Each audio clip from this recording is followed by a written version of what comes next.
So friends, మన ఛానల్ని ఎవరైతే సబ్స్క్రైబ్ చేసుకోండి. వీడియోలోకి అయితే వెళ్ళిపోదాం.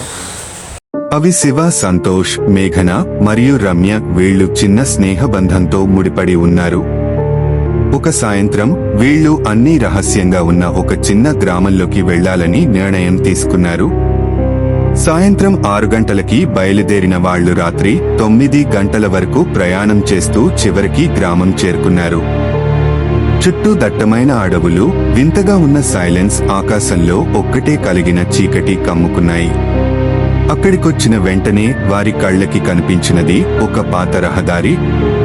ఆ రహదారి మీదుగా కొంచెం ముందుకు వెళ్లగానే దారి సరిగా కనిపించడం లేదు. రాత్రి 12 దాటిపోయింది.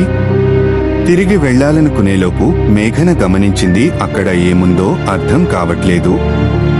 ఇంతలో కారు స్టార్ట్ అవ్వటం మానేసింది.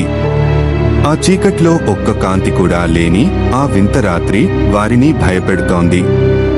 శివ కారు బానెట్ తెరిచి చూసిన కారులో ఏ పనే జరగటం లేదు. ఇంతలో ఒక బలమైన చల్లటి గాలి గుబులు వారిని చుట్టేసింది.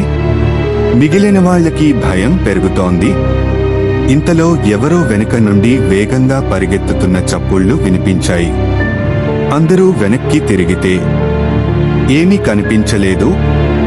కాని ఒక్క సెకనులోనే ఎర్రగా ఉన్న కన్ను కాంతులు తూర్పు వైపు నుండి వారిని చూసి వెనక్కు వెళ్లిపోతున్నట్లుగా అనిపించాయి.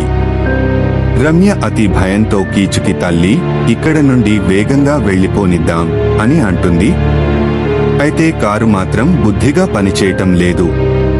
ఇంకోసారి ఆ కన్నులు మళ్లీ కంటికి కనిపించాయి. వీరికి అర్థమవుతున్నది కాదా అది దెయ్యమా ఏమైనా? చివరికి కారులోని నిపుణుడు సంతోష్ చివరి ప్రయత్నం చేసి కారు స్టార్ట్ చేశాడు. ఈసారి కారు పనిచేసింది. అంతలో ఎవరో వాళ్ల కారు ముందు నుండి క్రిందికి దూకుతున్నట్టు అనిపించింది. వారికి ఒక్క సెకండ్ కూడా ఉండటానికి ధైర్యం లేకుండా గాల్లోకి ఆ కారు వెళ్లిపోయింది.